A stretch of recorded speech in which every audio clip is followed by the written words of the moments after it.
Good morning. I am Dr. V.K. Jha. Today we are going to study organic chemistry for MSc second semester, paper 2, unit 5 and part A. Here we will discuss about various organic reagents. So first I would like to introduce lithium dimethyl cuprate LDC. This is diorganocopper reagents which has general formula R2CuLi, where R can be alkyl or aryl group. This reagent is also known as Gilman reagent, which is used in many organic reactions. Cuprates are less reactive than organolithium and Grignard reagents. R2CuLi, here R acts as nucleophile. The oxidation state of copper in R2CuLi is +1. This R2CuLi can be synthesized by the reaction of organolithium compound with copper halide, where X can be iodine, bromine or chlorine under reflux condition. So we can use these reagents in various organic transformations, like in the synthesis of higher alkanes, and this reaction is known as Corey-House synthesis, where this R2CuLi can react with alkyl halide to form higher alkanes. If we will use primary alkyl halide, then yield will be very high. After alkylation, we can also perform acylation reaction, and here product will be ketone. So R2CuLi can react with this acyl halide to form ketone. Also alpha beta unsaturated carbonyl compound can react with this R2CuLi, and here conjugate addition will occur. So this R group will add at the beta position, and this beta substituted carbonyl compound will be formed. So when along with LDC, if alkyl halide is taken, then dialkylation will occur. The alkyl group from the LDC will attack at the beta position, and the alkyl group from the alkyl halide can add on the alpha position. Here it is very interesting to note down its stereochemistry, as it is trans to each other. So after discussing this LDC, I would like to discuss about Umplung techniques. What is Umplung reagents? So basically, first of all, we have to know what is an Umplung. Generally, Umplung means the inversion of polarity in organic chemistry. So electrophile will behave as nucleophile, and nucleophile will behave as electrophile if we will use this Umplung techniques. Let us take an example of carbonyl compound, then it will be more clear, it will be more easy to understand. Here this aldehyde, here carbonyl carbon is positive charge and oxygen is negative charge, because there is difference between electronegativity between carbon and oxygen. Oxygen has higher electronegativity as compared to carbon. So in normal approach, generally nucleophile can attack at the carbonyl carbon, and this nucleophilic addition reaction will occur. But when we will use Umplung approach, then this hydrogen group is replaced with some other electrophile.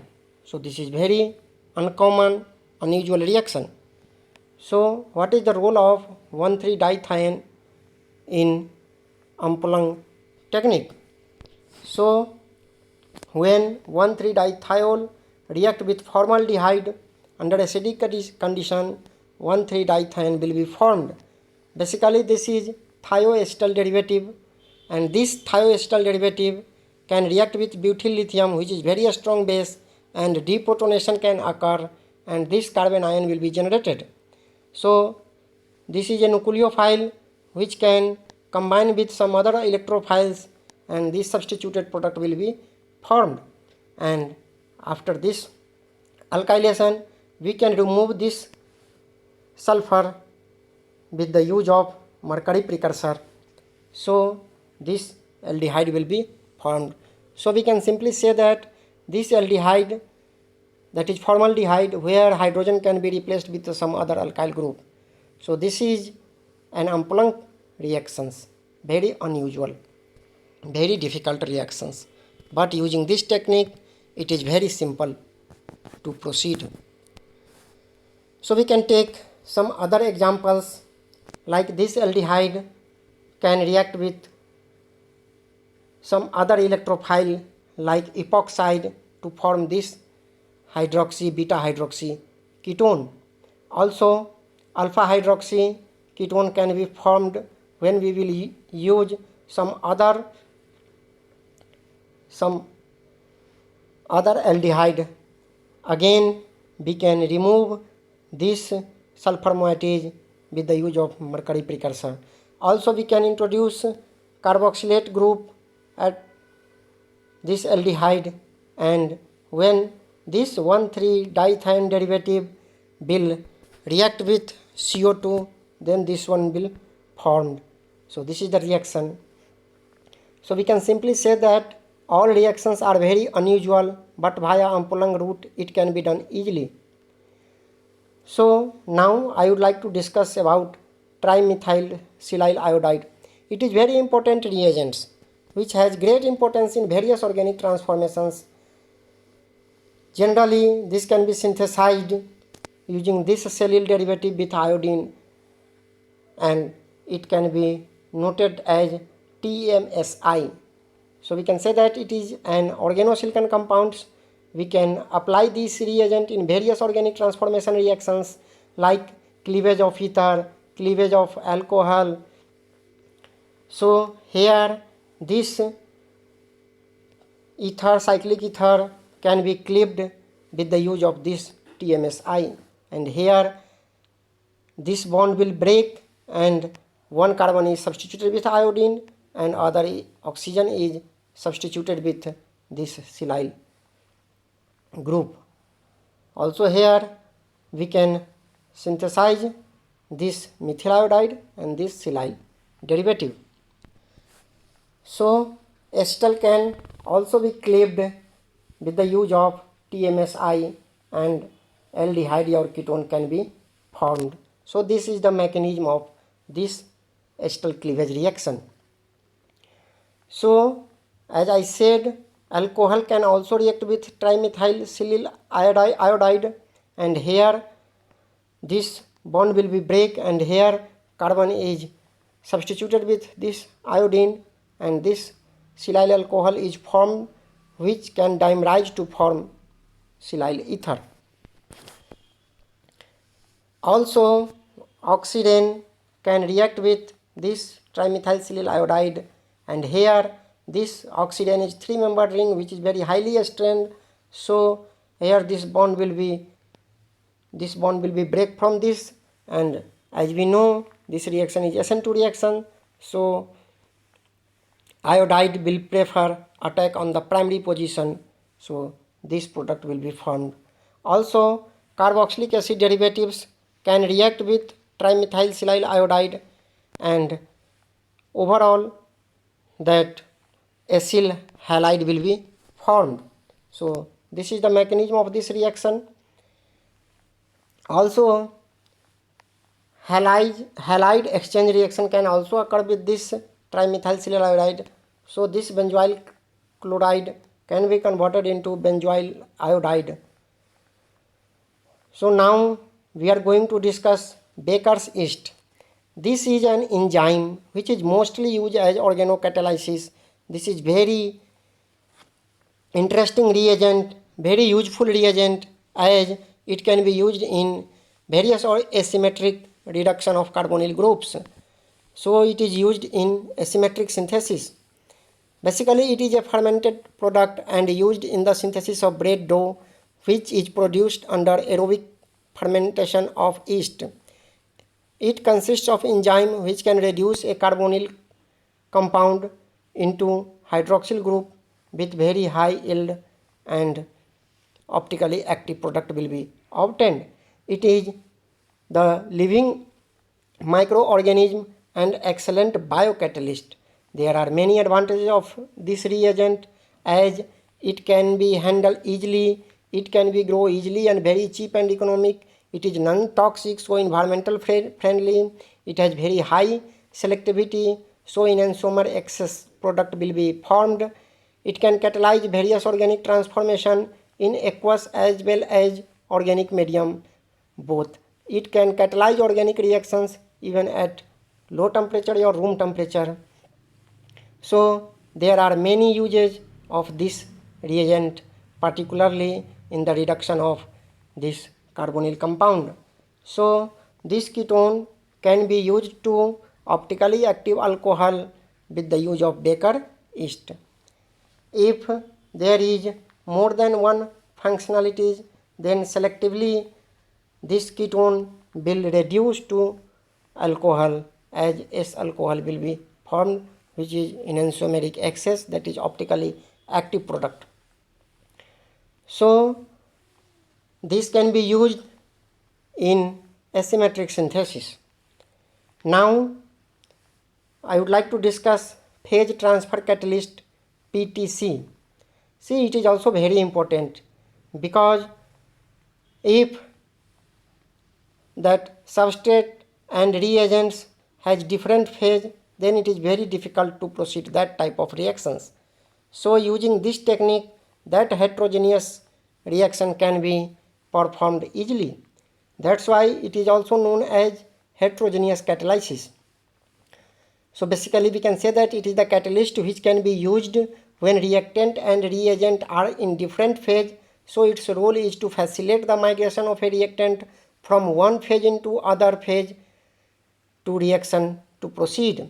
It is the heterogeneous catalysis. Let us take an example. This long chain alkyl halide, when it react with sodium NaCN, then reaction will not occur. But if we use this PTC catalyst, then this reaction can be performed. So there is very important role of PTC in such type of reaction. Generally PTC are cation, that means nitrogen or phosphorus salt, and crown ether can also be used as PTC.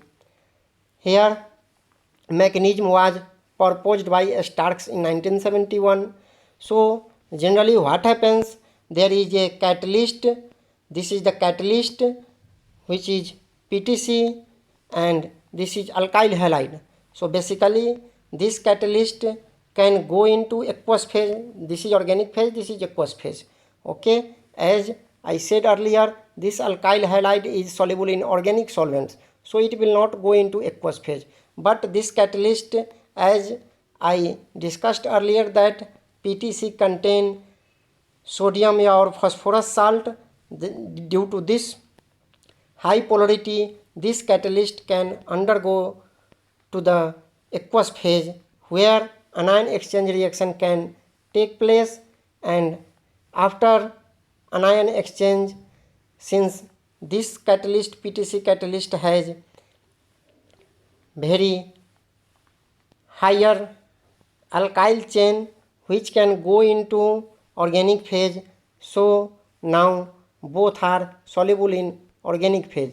So here in organic phase reaction can proceed and the desired product RY will be formed. This is the boundary interface. So we can say that first of all anion exchange takes place. So we can understand this reaction with taking proper example, like this quaternary ammonium salt react in the presence of quaternary ammonium salt, this alkyl halide react with sodium nitrile to proceed to give this desired product RCN. So first of all what happens, this quaternary ammonium salt will go into this aqueous phase, then anion exchange take place, then this exchanged anion come into organic phase and it reacts with alkyl halide to form desired product. So now we are moving to next very important organic reagents, which is N-bromosuccinimide. Here it is solid reagent and it is very easy to handle. So we can say that it is very useful reagent in organic chemistry. It is the source of bromine radical, which can be used in radical substitution, electrophilic substitution, electrophilic addition reactions. Here are the application of this reagent. So first of all, it is used to introduce bromine radical at allylic position selectively. Also, benzylic position can be substituted with this reagent. So this one is the allylic position, this one is the benzylic position. So this halide will be formed, means bromo compound will be formed. Here mechanism, it proceeds with radical mechanisms where bromine is converted to bromine radical. Here one bromine radical abstracts this hydrogen radical, and after creating this radical, another bromine radical can combine with this one, and so this substituted product will be obtained. This is another example where we can add this alcohol group at this position. So this product will be formed. Now we are moving to discuss this lead tetraacetate.